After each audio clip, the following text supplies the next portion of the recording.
Hello, hello, hello. Welcome to another episode of the Weed and Wrestling Podcast. I'm your host, Lash, along with Laniya, Jetpod Goddess. And we're going to be talking about Friday Night Smackdown, June 13th, there in Lexington, Kentucky. Um, I just know from what we're trying to get caught up on and everything with just how lackluster some of these Smackdowns are. We should get these episodes done pretty quick. I concur.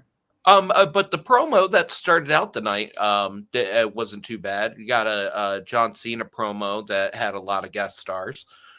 Um, um, yeah, he talks about how no one can compare to me, how he's smarter than all of you, and how he's in the midst of his master plan, and that he's going to be at Punk, and Seth won't cash in on him. Then Cody Rhodes enters the chat, and he talks up John a bit too much. Way too much for me. I was just like, oh, this ass kissing contest. Yeah. Talking about how John's a genius and he'll be on the Mount Rushmore of wrestlers. Then Randy enters the chat, and it's pretty blatant that they're setting up, Cody versus Randy. It's just pretty blatant before the matches are even done. Yep. And luckily, LA Knight enters the chat. Let me talk to you. Let me talk to you, and just the whole crowd also going yes. Just that was great. It's truly great.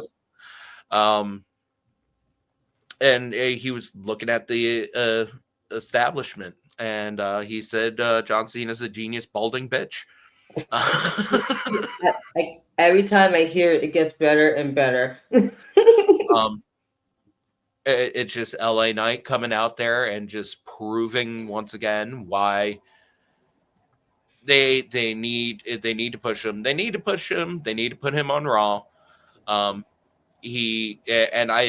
think luckily with I think Seth freaking Rollins is the one to do it, and is given him the time, which that meme is true. Seth has 9 different feuds going on. That meme had 8. They forgot Gunther. The feuds of WWE. Seth Rollins edition. When you don't have any heels that make sense, just have one heel. Fight everybody. One for them all.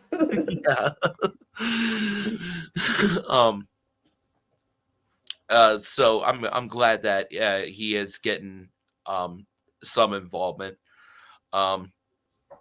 Then John walks out of the promo, and then good old Ron Killings comes in and attacks John, and it was glorious.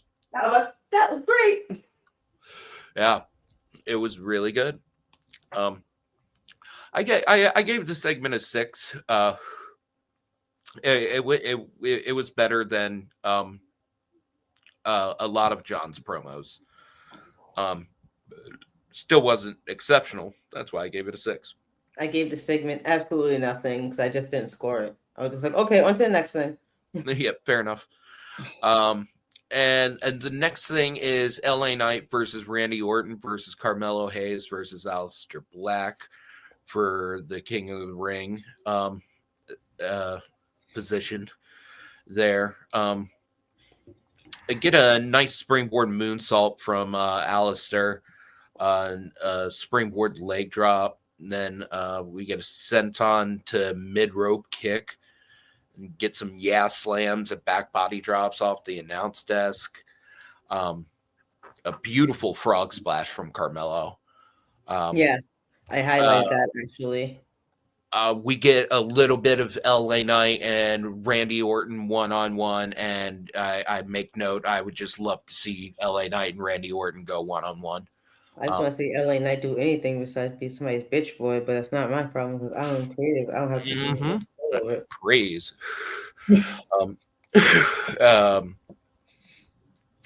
We get 3 scoop slams and a neck breaker double vintage Orton. I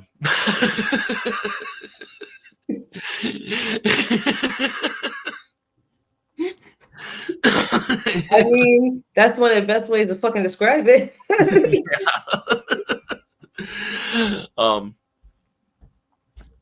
We get the BFT that gets a rollout, and then Bronson Reed attacks.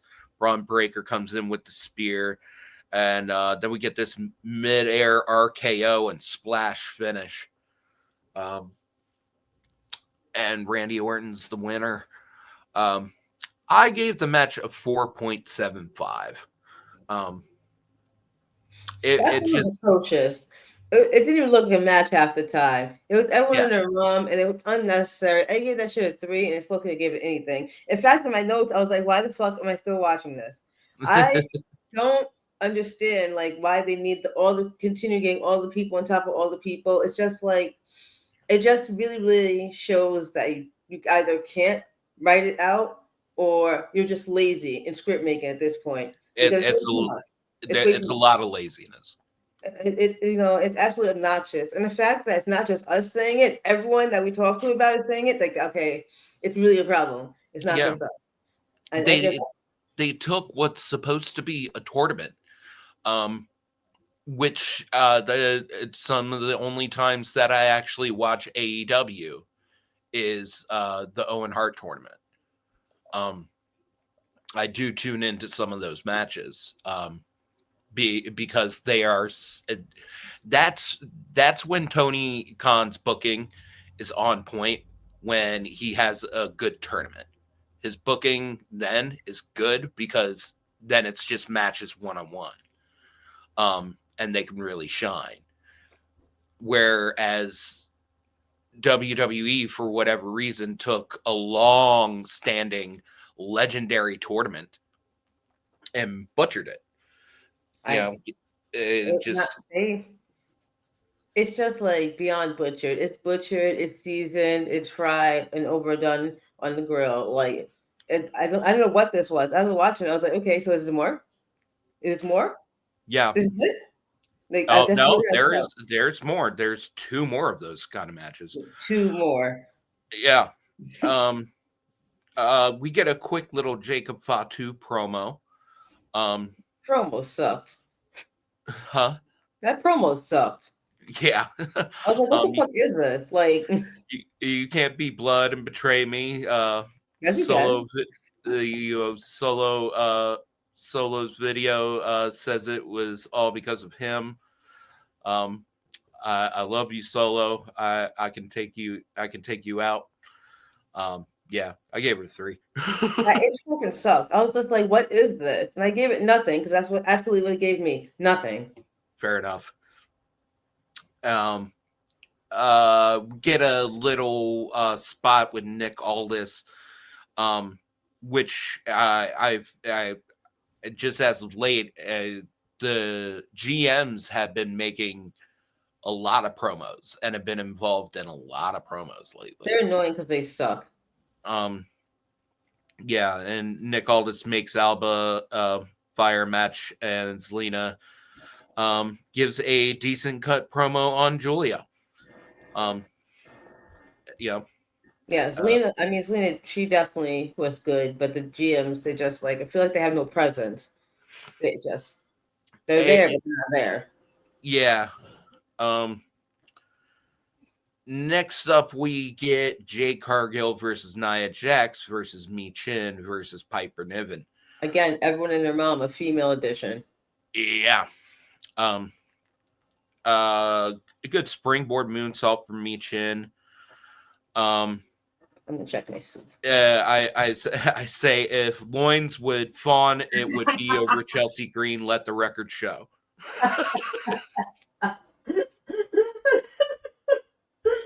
silly as hell.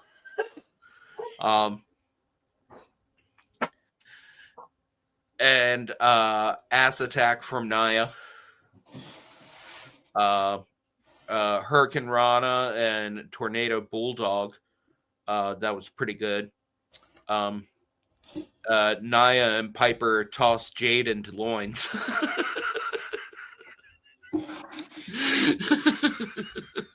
The fact that we ignored that man has had an entire wrestling career and just call him loins now is slightly disrespectful. We're fucking hilarious.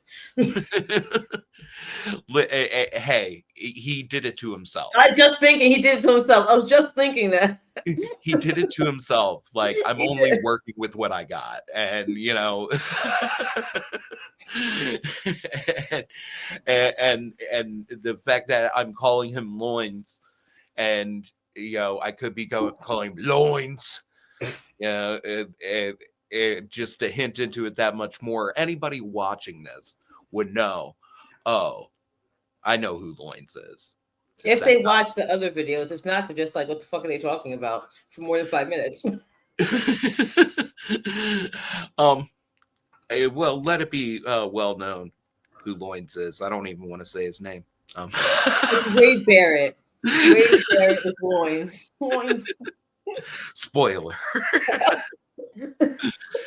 Get a team up choke slam. And then a spear from Piper to Naya through the barrier. And then we get a jaded finish. It wasn't the most awful of these. I gave it a 6. Yeah, I actually gave it a 6 also. It wasn't completely horrible. I mean, but it was walking borderline. But it was better than what we had seen so far in the show. So, like, fuck it. And it's better than the one that comes later. And you know something? If it came third, it might have got a 9. Again, always putting the finishers up first. Putting the closers at the start of the show. We get a quick Naomi promo. Too talks about looking real surprised, real stupid. Then Tiffany Stratton enters the chat and she calls her out like, why not just cash in now? All talk, no action. And then she tells her proceed with caution. Then Nia Jax attacks Tiffany and drops an annihilator. I liked it. I gave it a 6. I gave it a 5. Yep. I thought it was gonna lead to more, but I was mistaken. But it pissed me off. Next, we get Motor City Machine Guns versus the Wyatt Six. A really quick start, and then Grace Springmore moonsault. Then we get double cross bodies to the outside, an assisted senton kick out, then an assisted power bomb. And a leg drop from the top finish. Those were the only notable things about that match that I could really get out of it, so I gave it a 4. I just wrote their names down. There was nothing reputable. There was nothing about that I would ever want to watch again or I want to remember, so that's where it stood with me. 0. Negative 0. It's sad too because it doesn't seem like, I guess because the Wyatt Six have been off the shelf there, they didn't seem fresh. I mean, it felt like maybe they didn't practice with each other. Not that they were out of practice, but they didn't practice with each other. Yeah, like there was no thinking in there. It's just kind of like, what is this? Yeah. And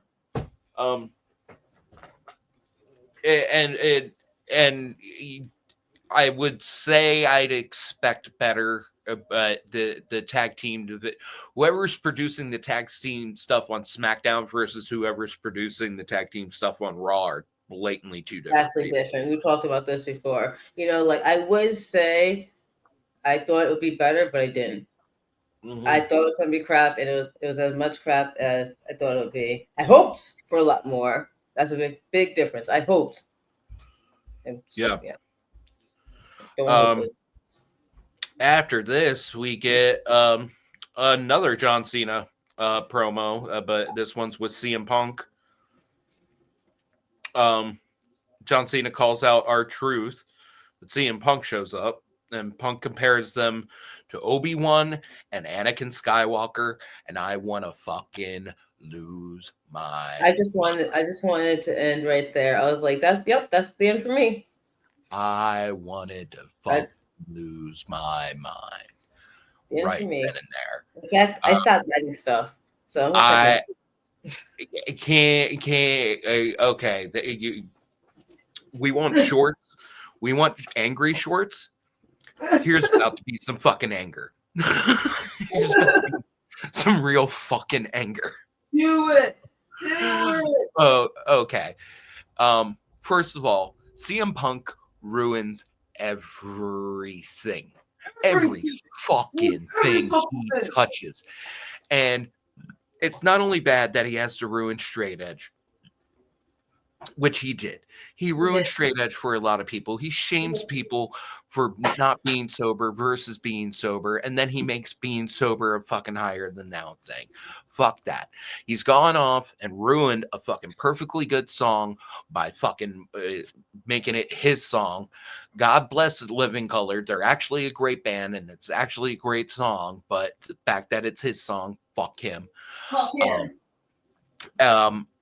But he has no right to touch Star Wars. He has no fucking right to compare himself at all to which I don't know who he was comparing who to and which, but neither one of them is an Anakin Skywalker. Neither one of them is a fucking Obi-Wan Kenobi. Obi-Wan Kenobi? How fucking hard do you okay, Anakin Skywalker, sure, turning from dark side to light. Sure, it's still well more a highly in-depth character than that. But Obi-Wan Kenobi? Which one of you two motherfuckers thinks that you are anything compared to fucking Obi-Wan? That is a master. That is a Jedi Grand Master. Fuck you. Pieces of shit. Ruin everything. Everything. So that's helped accomplish that. John Cena wants to ruin everything, so Punk's helping him do it too, comparing it to Star Wars. Fuck you. You pieces of shit. I hate you. God WWE shouldn't allow this, but they do because they have no common sense. Yeah. Disney, I support Disney and fucking trying to sue them on that one. Fuck them. Fuck them.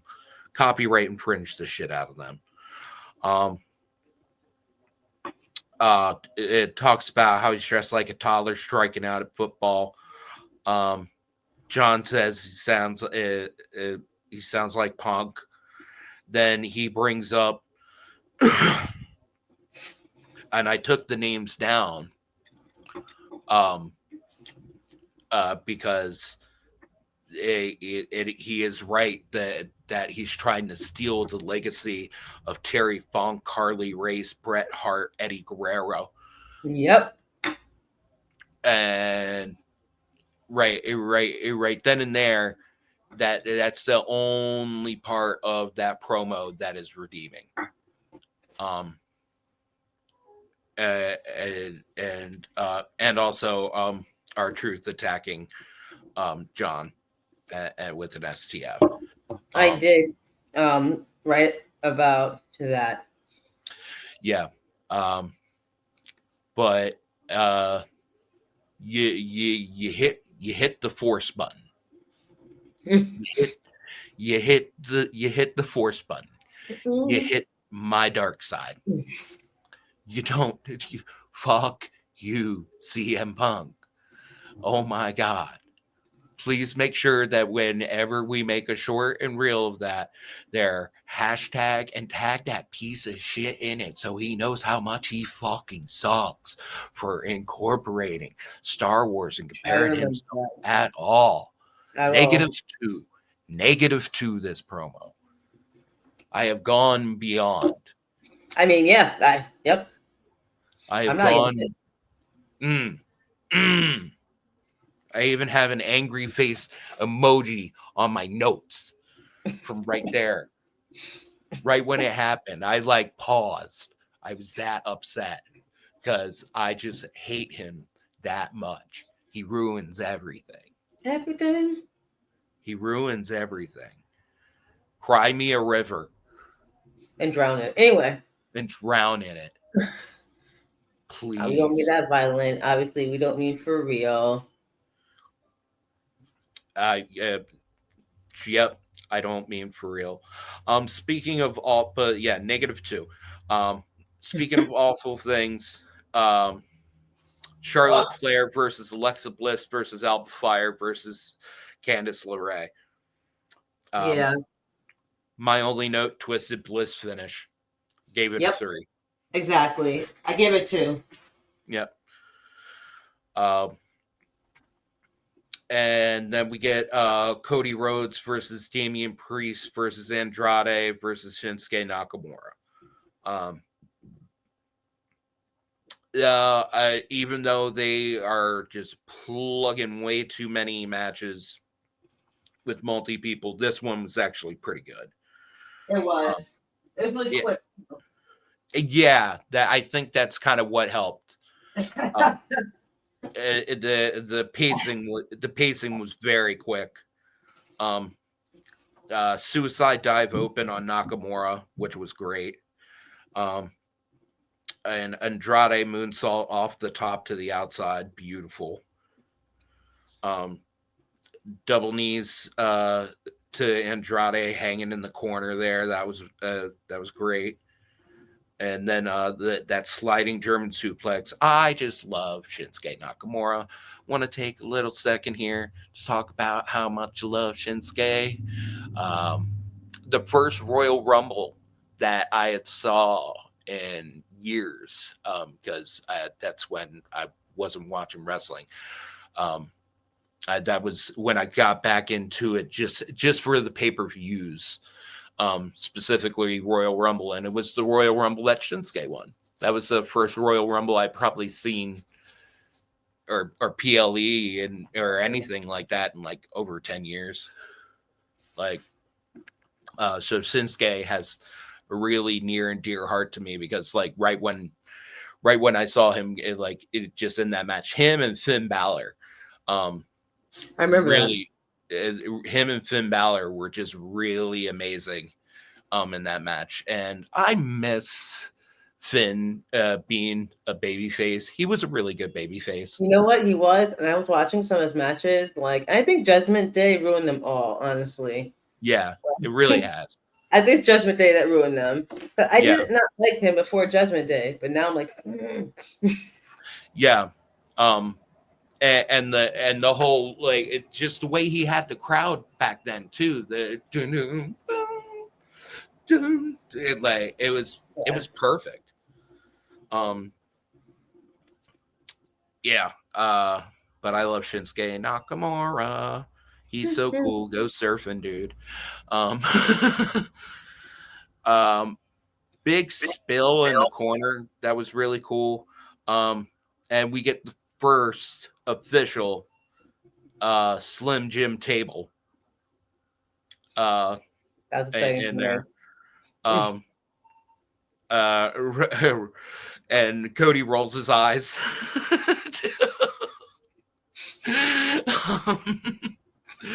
And then he gets drop kicked into it and it falls apart. Yeah, that was like, ooh, that's breakaway table indeed. Yeah. Snap into a Slim Jim. Or table. Yeah. Get a really cool assisted big boot.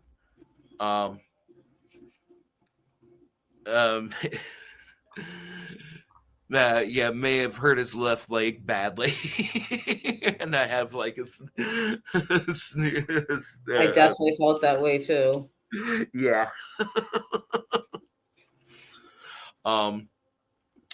Sloppy double Cody Cutter, followed up by a top rope Cody Cutter. That was awesome.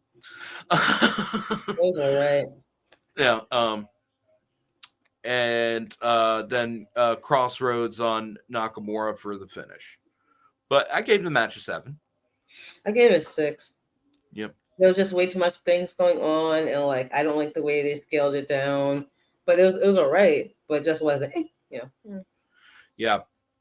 Which I feel if they're gonna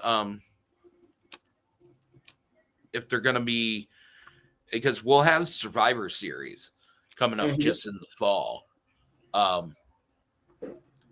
And I'm really hoping, even though I doubt they'll do it, because they've decided that War Games is just Survivor Series now. Yeah. And you would think whoever's into these multi-person matches, who all they are, that Survivor Series would be perfect time. Exactly. To do this. Yet I highly doubt that which I'm going to be glad to see that all these multi-person matches are ending, but that's the pay-per-view event, and that's the season to do it. Yeah, I feel the same way. Yeah. But otherwise, that's Friday Night Smackdown, y'all. Tune in, like, share, subscribe. Like, share, subscribe. And tune in for the next episode. See you guys soon. Bye. Oh boy.